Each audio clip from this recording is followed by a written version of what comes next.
Jen. And we're SpielMill. And this is another episode of Shelf of Shameful Opportunity. And yeah, so we've got 6 more games that we got to the table. Yep, since the last time. Which Very I don't exciting. remember when it was. But yeah, we've been plowing through them like it's our job. I wish it were. So our first game is Jiangnan, Life of Gentry. And hopefully I pronounced that correctly. This is basically from the Ming Dynasty of China. Yep, which was about 1368 to 1644. Not So- about. I Googled. It's exactly. It's from that period. And this is in the Jiangnan region of China. And you're in the city of Jiangnan. Pronunciations, I apologize for what I'm getting incorrect. Okay? What's really interesting is what I do remember from my history classes is that China was very, very advanced. They put a high value on art and literature and education. People that were educated were sort of the top of society. It wasn't about money. It was about art and education. And so this is that period where, that's what the gentry were doing, is they were learning and they were making art. So in this game, you're making books, you're making paintings, and you're also making plays. Yep, theater, that's right. Theater. So yeah, it's those are the forms of art that you're doing, and it's got a really clever worker placement system. It's based on a bag building system. So you have a bunch of action discs in a bag, and you pull them out, and then each action disc has a little bonus on the bottom, and you choose one of the action discs that you pulled out. There's like 4 out, and that's the worker placement spot you get to go to. So it's worker placement, but then another one slides off your player board, and you get that bonus that's at the bottom of the disc. Yeah, and so there's this real sort of clever balancing mechanism where you're thinking not only about what you want to do, but about what you need in resources and how you can get them. And of course, like any good worker placement game, it's tight. It's really tight. Yep. You may not get a chance to go to the place you want to go to if you don't have that disc out, or it might be paired with a resource that you really need. Exactly. And as you go through the game, those get even better. So you're kind of drafting at the end of each round. You're also drafting which action tiles you're going to take. That's right. God, there's so much in this game. There's so many mechanisms. There's a lot going on, too. It's quite complex. Gosh, yeah. There's so many mechanisms in this game, and so many good mechanisms. And they're really seamlessly integrated into the game. It doesn't feel like anything is sort of slapped on. I feel like the game itself, the mechanisms and everything bring out the theme really well. What I would like to have seen is for the board art to pop a little better. Yeah. It's okay. It's not bad. It's just that I would like to see it pop and bring the theme out a little bit more. The card art was amazing on the muses. So one of the things you can do is you can get muses, and cards they are pretty. give you special powers at the end of the round. Beautiful. Just absolutely you gorgeous. hire them as assistants. And then you also so there's so much going on here that we're kind of jumping around. But one of the main things is there's like a basic way to play. And then they have 6 chapters, and each chapter progressively makes it more complex and more intricate. And the chapters introduce talents, which I think we would always play with going forward. And they're basically an asymmetric special ability you get every game. Yep. So they're neat. They're great. And then, but they're using the muses, the other side of the muses. So it's like the muses have 2 sides. One's like an assistant power. The other side is the talent power. But also when you hire a muse, you get a little bonus as well. So they have a little bonus power too. And there's a lot of things in this game that are like that, where you get a bonus. So when you travel, you get a bonus for going to a new place. When you do I forget what the other location is that had the sort of rondelle, you get a bonus when you move there. And so there's a lot of different ways to get resources. That was the market, the temple market. Yeah, there's a lot of different ways to get resources. It still can be a little bit tight to get exactly what you need, but there's a lot of different opportunities. And so it had something that I really like in a game, which is very, very thinky. How am I going to maximize what I get out of this turn so that I can do the most that I want to do? I can publish the most art pieces. And you get basically set collection points for publishing art pieces. You get set collection points for your collection of assistants. But also, there's a whole area control game going on with these boats. There's these party boats. And when you go to a different worker action space, that boat that goes with that space, you get to put one of your servants on. And then when you go to another one, you put your servant on that boat. And that worked really well. We had these cool 3-dimensional boats that we got for the deluxe version. The only negative to them is you couldn't see the score track from my side of the table. Yeah. So that's not ideal in terms of design, but the boats were still pretty cool. Yeah.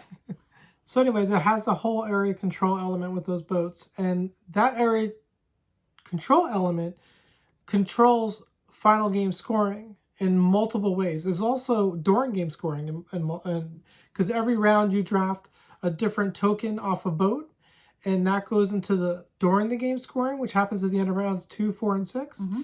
And then at the end of the game, then the boats come back, and you start putting servants on them again. Yep. And then you have an end game scoring tile on them, and it's really, again area majority. Yeah, there's just so much happening in this game. I love it. It was a delight to play. I really found this game to be just so much fun. And I didn't feel like, we're going to talk about a game in a couple minutes that it was somewhat frustrating sometimes. I don't think there were too many times where I was like, oh, you blocked me on something, or where I felt like really frustrated. You might win control of that boat and get to pick the scoring tile, but I still am going to score that. It might be more advantageous to you, but I'm kind of keeping an eye on both of those and trying not to end up, putting all my eggs in one basket, so to speak.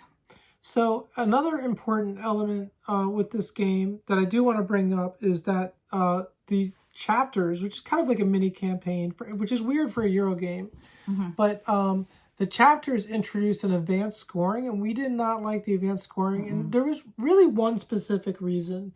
The scoring for the travel action, so there's one action area where you can send a worker, and you get to travel to different parts of the region.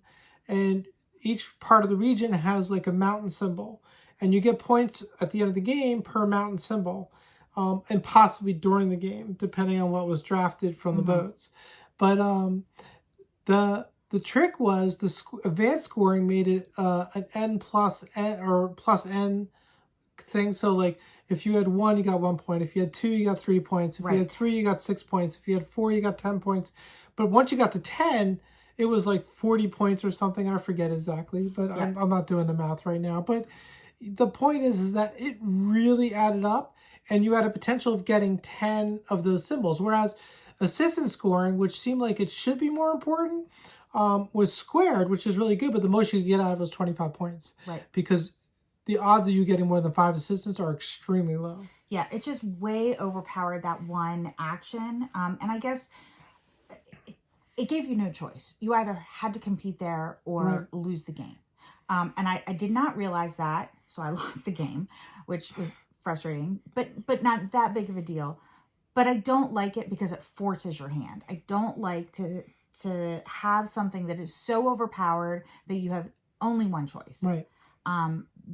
Or you lose. I don't like that. I think that we will never play with that again. Yeah, we probably won't play with the advanced scoring. The basic score was a little more balanced between like the assistance and the travel, which are kind of two major areas that you can focus on to collect points. And so to really emphasize the one to get so many more points than the other was kind of, we thought a little off balance. Yeah, I like variety. I like variable scoring conditions. I love that mechanism in the game, but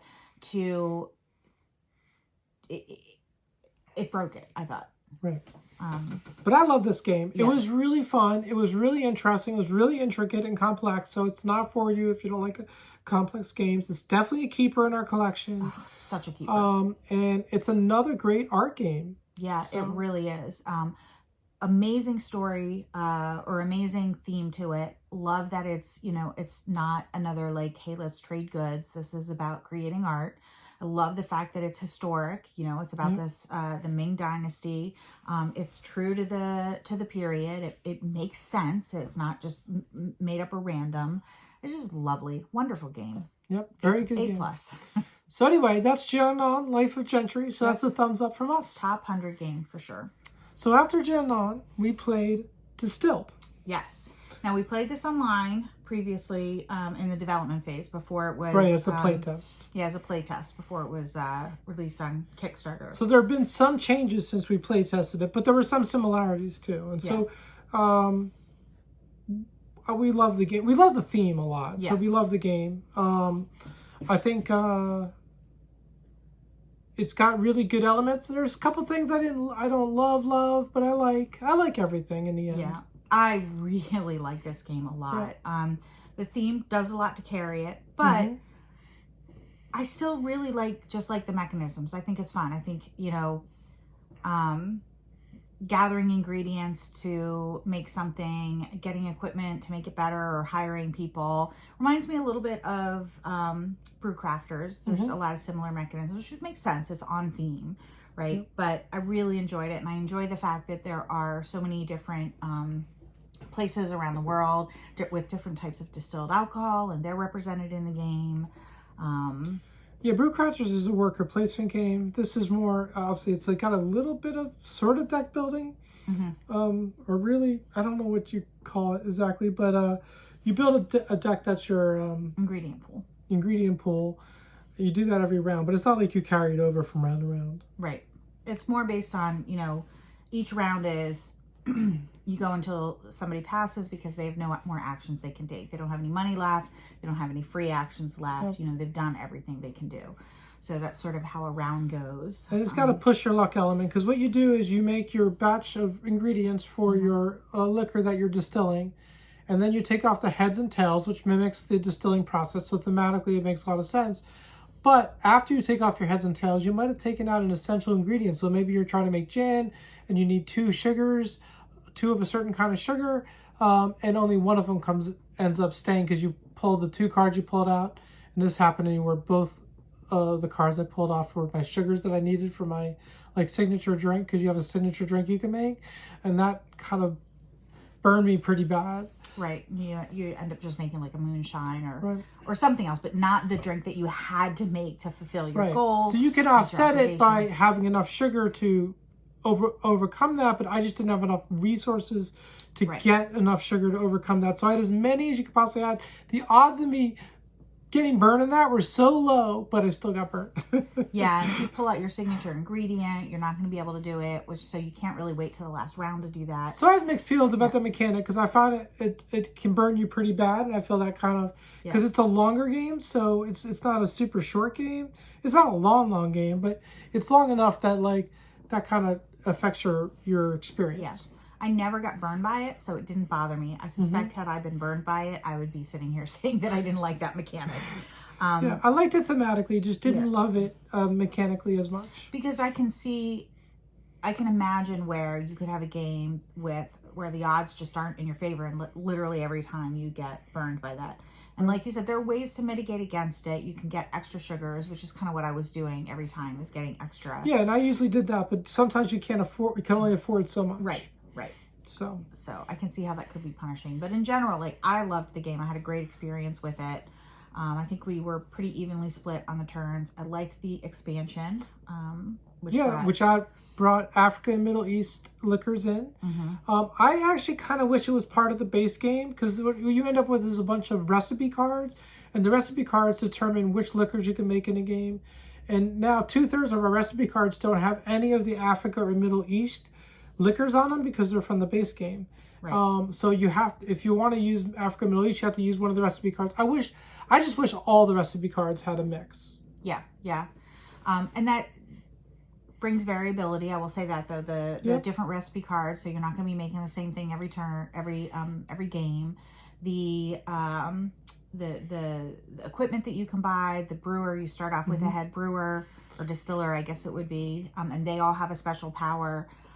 Those affect, the game. So there's enough variability in there as well that I think it's not going to be just super samey. And like in Brew Crafters, you can upgrade your equipment and stuff like that. So you you get a nice feel for the distilling process, which I really like. Thematically, this game's great.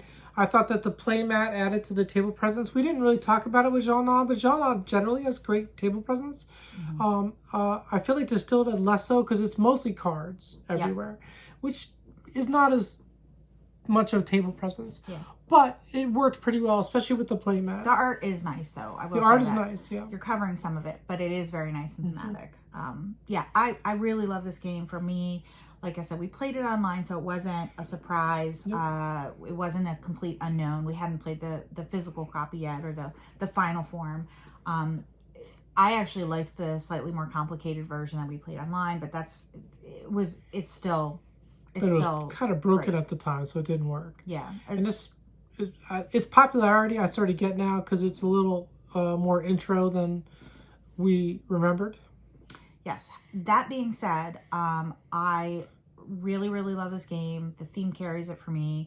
You know, I was Googling and looking at how am I going to get some of those alcohols I've never heard of. We will be. We enjoyed having a little liquor along with our gameplay. We definitely drank some bourbon, some whiskey with it. And really enjoyed the game overall. So. Yep. Definitely a keeper. Yep. So that's another one for the collection. Yep. All right. So third on our list is a lighter game and kind of out of season, but it's Don't Go In There. And this is a spooky game. This is a spooky game about kids going into a haunted house and touching things they shouldn't be touching and getting cursed and stuff like that. Yep. Yeah, and it's also on BGA, so if you wanted to try it out, you could try it out on BGA, which is where we played it first, but I need to play it physically sometimes to get a sense of it. And that's what happened here. Like, I didn't know what I was doing online. Yeah, when I played it on Board Game Arena, I didn't read the rules, and I couldn't figure it out. And actually, sometimes you can figure out a game without reading the rules. I couldn't figure this one out, and so I just was doing terribly. But now, once I understood it, and the rules were pretty simple, it wasn't that complicated, it makes a lot of sense, and it's very thematic. It's pretty cool. The box itself is a dice tower, which is kind of neat. And then it's very much a push your luck game, though. It is. It's a light game. Very it's light. Definitely spooky season. Plays fairly quick. 30, 40 minutes, I'd say. It's set collection to get rid of cards, right? Because each card is cursed, and you want to have a low curse value. So the cards might say, if you get 4 of these, you can dispel them. So that's kind of a cool, I don't know that I've ever seen that. Like, you want to collect sets to get rid of sets. And that was kind of neat. So it's set collection. It is. It's just not, so you're building a tableau, but you're trying to get things out of your tableau at the same time. It's pretty neat. I liked it a lot. Yeah, definitely. It's not my favorite spooky season game. It doesn't come anywhere near Abomination. It doesn't touch some of the other, like Quacks I like as a spooky season game. Yeah. Doesn't touch Quacks, so it's not that good, but it's decent. It's a decent, good game. And it's a light intro game. It's one that we can play with non-gamers. You can play with family and friends that don't game. And if you love spooky themes, this would be a nice light addition to the game. Yeah. I wonder if it was in a big box, if I'd be like, let's keep it or maybe move it on just because of space. But I think because it is in a small box, it's an easy decision. Yes, we have a much, much lower threshold or higher threshold for getting rid of something when it's a small box. Yep. All right, so that's Don't Go In There. And yeah. Our fourth game we played is another small box game. And this one's a little bit, we don't play a lot of these style games. And it's called Mantis Falls. And it's a secret hidden roll game. Yep. And you basically, the trick to this game is you deal out rolls at the beginning. And it's possible that it's a 2 or 3 player game. We only played a 2-player, but the standard thing is that, like, we can both be witnesses to, it's like, the theme is that it's like the 1940s and the mob has done something and somebody's a witness. We can both be witnesses, or one of us can be an assassin, or neither of us are an assassin. So the assassin may or may not be in the game. Right. So you don't know the whole game. You're not allowed to tell, obviously. So you're trying to figure out, are they the assassin? Or they're saying they're not the assassin, but the assassin would say they're not the assassin. Yep. So you're traveling along this road. It goes, Serpentine Road. And if the witness gets to the end alive, the witness wins. The assassin has to kill them before that point. There's events that happen every turn. You pull an event card and the events deal you damage. You've got cards in your hand and you're trying to defray the damage or beat the event. You know, if it's somebody attacking you, kill whoever's attacking you, heal yourself or do other things. And again, you might be trying to kill the other person. You might not be. You might be trying to see if they're going to kill you. So, I really liked the game. I didn't love the game, but I don't love hit and roll games, I think. I don't know. I like Blood on the Clock Tower. Yeah. I thought that the cards, there's a lot of cards in the deck, and a lot of times I had a hand that just there wasn't anything I could do with it. Like there was nothing interesting in my hand. Nothing that could help me kill you if I was the assassin. Nothing that would help me heal myself if I wasn't or get further along the track. A lot of hands were just garbage. There were a lot of bullets in the deck, but only one gun. So if you got the gun, great. But if not, oh well. A lot of healing cards that you had to have another card to heal yourself with, and you might get it. So there's just too many cards for what it was. That's not, you know what I'm trying to say? Well, it was hard to make combos work. But our combos were in the set. But I didn't have as much trouble with that as you did, I think. I don't know why, but maybe just luck of the draw. So I thought thematically the game worked. You weren't immersed in it, but it worked. Yeah. And so it wasn't super immersive, but it worked. And then I mean, I think the game, I really want to try the game with 3 at some point. Yeah. I think it'll really shine at 3. I just feel like I like hit and roll games with more players is actually what it is. Yeah, I agree. But I think for a hit and roll game with 2, which shouldn't work, yes, it works. That is actually a really good point. That if you like hit and roll games and there's only 2 of you, which is, you know, like you said, really hard to get one that works, this actually does work. It does manage to pull it off. And you were saying you had watched a playthrough online to learn how to play, and you knew one of them was the assassin because they held up the card, but you didn't know which one. And you watched to the end just to see who the assassin was, right? So, and that was Glory Hound. Yeah.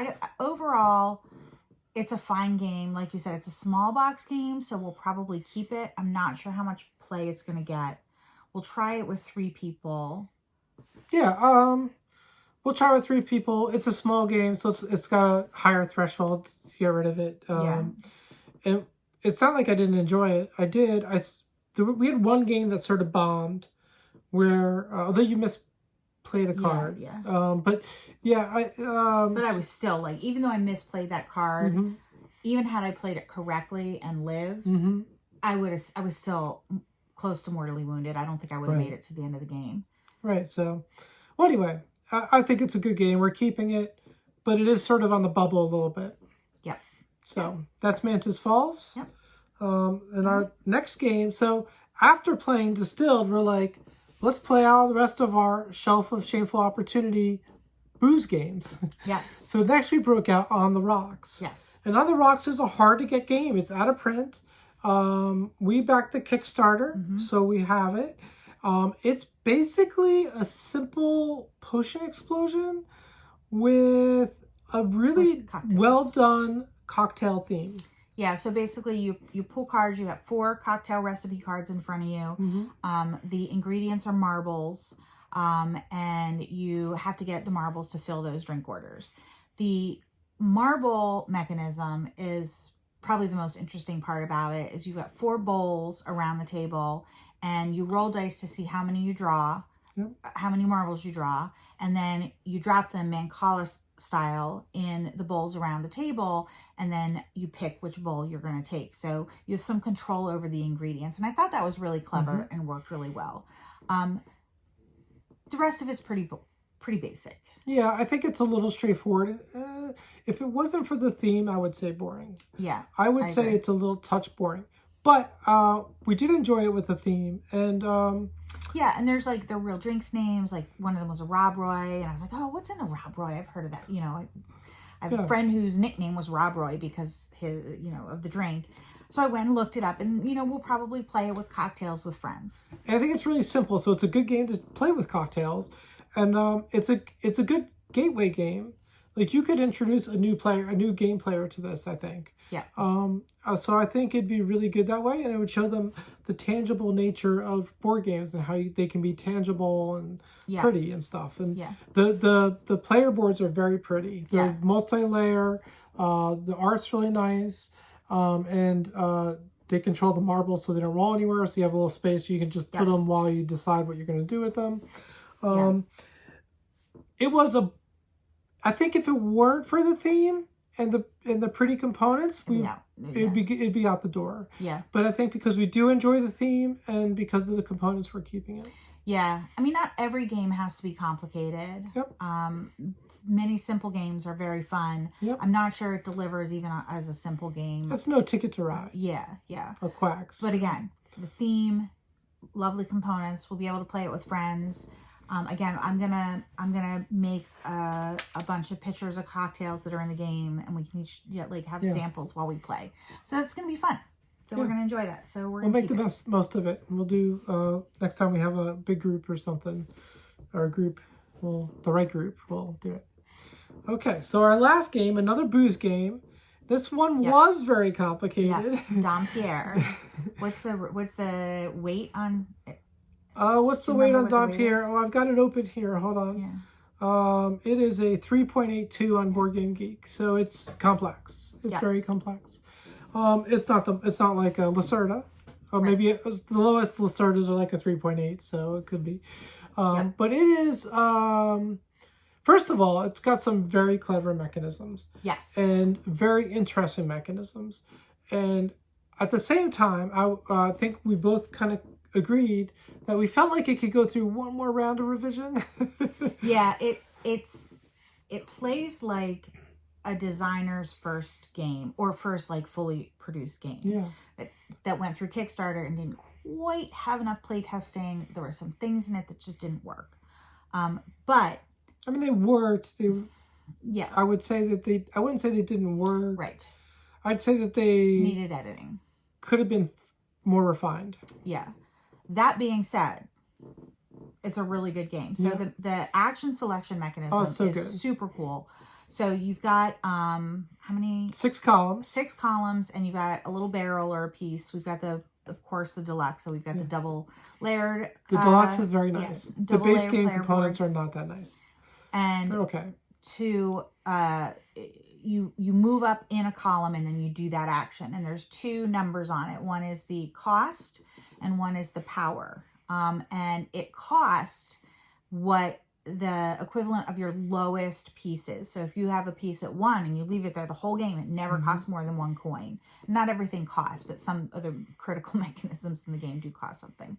The power, however, goes up. So, it's 1 in the first row, it's 2 in the second and third row, and then it's 3. When you get to the top, that piece comes off the board and you can't do it anymore. So you really have to economize and make sure that you are not, shooting yourself in the foot by zipping up a track and then never being able to do it again. It's tricky because when you do make it to the top, it not only that action you can't do anymore, but it goes into a game end trigger row where after 4 barrels, 4 actions have reached to the top in a 2-player game, 5 in a 3-player game, and 7 in a 4-player game, then the game trigger happens. I don't like the game end trigger. I hate that. I hate it. I don't like it that way. It reminds me a lot of Scythe. Like, oh, you got this star, now the game's over. Oh, and you can freaking hate that. And she did it to me. But in the second game we played, she definitely ended the game early on me, and I couldn't sell all my champagne. And you did it to me in the first game too. So we hate that mechanism. We always house rule it. I will never play a game like that unless I am forced to. I loathe it. Like, we like Scythe, but we don't like the game mechanism. I need to. First of all, I'm anxious the entire game if that is the game mechanism, because you don't know when somebody's going to end it. I mean, you can kind of see, but it just makes me super anxious, and you're supposed to have fun when you're playing games. Secondly, you can't plan. There's just that makes the whole end game that much more stressful and that much more not based on your skill or planning or anything. It's based on what somebody else is doing. which I don't like. I don't like when somebody can come in and mess up my game. Now, going back to the action selection system for a sec, you have the 6 columns where you do your different actions. Another thing you had is that you get these vintage powers that you could put under each column. Mm-hmm. I thought they were pretty neat. They add a little asymmetry to the game because at the beginning of the game you draft your powers, and everyone, typically you could have the same power, but typically you end up with different powers. And then as you move them up, you unlock additional powers. Right. And a multiplier. So you could have a totally asymmetric setup on your board Mm-hmm. versus another player. And I thought that added some variation to each game as well. I like that a lot. I did too. So now what I thought where the weakness or the thing that needs the edit, right, is that it's really, really tight. Really tight. Money tight, but also sometimes opportunity tight. Now, right. I love agricolas. So, agricola. Whatever. We said it wrong for so long now. I can't remember which is the right way. Agricola is the right way, yeah. Okay. I love Agricola. That was my gateway game. I can deal with tight. I can deal with you got to feed your family, so you can't do the other thing. That's fine. This was too tight. There was, in every single game we played, there was a moment where somebody wanted to cry. Like, I'm not even kidding. Somebody was just so upset they wanted to cry because they couldn't do what they wanted to do. They were completely paralyzed because they had no money. There's only one way to get money, but they couldn't do that. You know, when you sell there's 2 ways. You can lay off your workers, which we didn't do enough. Yeah, I guess that's probably true. We didn't really do that enough, but that also will then make the game end sooner because you're moving up something. Without doing the action. But the cards where you sell your champagne, right? There are 4 regions where you sell your champagne. If they don't go in your favor, you can't sell your champagne there, or you're not going to get good points back, or you're not hitting your goals, basically. Yeah, it's just going to completely destroy your game. And if somebody takes that card and what's underneath of it is catastrophically bad, not just a little weaker, not just you're not going to have a great turn, but catastrophically bad, like now I can't sell there, right? Then it, like, all of that tightness, that like really, I've got to plan this is really carefully, is just out the window. It was just a little too punishing. It can be really frustrating at times. Yeah. But I also thought that the sales mechanism was pretty clever. You have this town, and there's a road going from the town to each sales location. And you could place workers along the road. And depending on how many workers are on the road, you get extra value. They're basically salesmen for the wine that you sell. Plus, you get coins back for some of them. Yeah. I thought that was actually pretty clever. And you could also put workers on grapes in the fields. And when you harvested grapes, you would put... Oh, God. The grapes. I'm traumatized. Can I? Yes, please finish. So anyway, you would put... I thought it was pretty clever because you could put the workers on there, and then you would get extra higher quality grape harvest back. Now, the negative I thought to the grapes was you at the beginning of your turn, you draw grapes out of a bag at random, and a lot of times you would just not get the draw that you could use. And this, I think more than anything else, is what screwed me in the game. Yeah. That was the thing that I think in the first 2 games it was very frustrating. That was the one that made you want to cry. In the 3rd game, I didn't have any luck with it. Yeah, I had really bad luck with it. So, if you're trying to make, to make a good champagne, you would need a Pinot Noir, a Pinot Meunier, and a Chardonnay. And you would need one of each, and then as high value as possible. And then you would be like in a situation where, like, okay, the grape fields are looking really good for Chardonnay and Pinot Noir, but I need a Meunier, and I can't, I just having trouble getting a good one, you know? I can't get one out of the bag. There's just no way. There's no boost there. They did do there's a few mechanisms around the board that help you adjust for that. And that's the village was a good idea. That's kind of the answer for for a game that's like that, is where there's just ways that you can mitigate that terrible luck. I honestly think it took me 3 games to figure out some of those mitigations.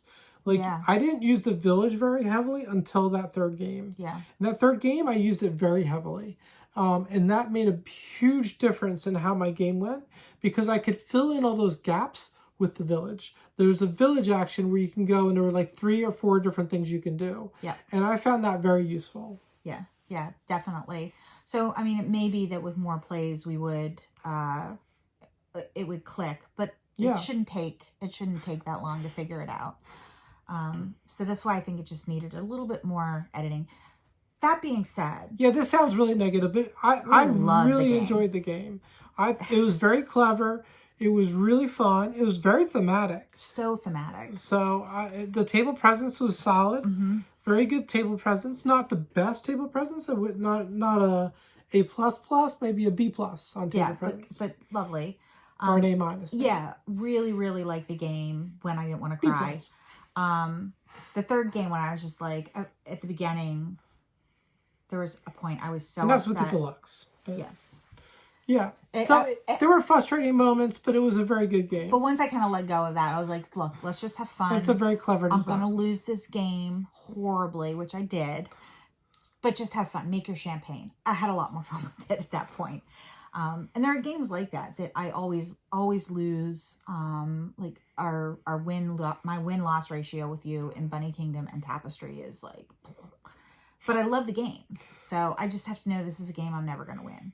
But it's another good game to maybe if you drink, get a little champagne, or if you don't, some sparkling water or something, sparkling apple cider, sparkling juice, and do a little thematic drinking with the game. Be really fun. And I think it's a really fun game. So yeah, I think it's great. I really, really hope that this game sticks around, that it has some longevity, that it gets maybe another round of edits or something on it. New edition. Yeah, new edition. And again, I think it's the first game for the designer. Did we double check that to make sure? No, let's do that now. I am looking forward to seeing their next game. If this is their first. Nope, not at all. So anyway, it's not their first design or anything. It's just, I don't know. It just seemed like it could use another round of revision. That's all. In play testing, just to smoothing out some of the edges. Yeah. I think that would have helped a lot. Yeah. That being said, we're going to keep it for sure. This is one that's going to have a long life in our collection.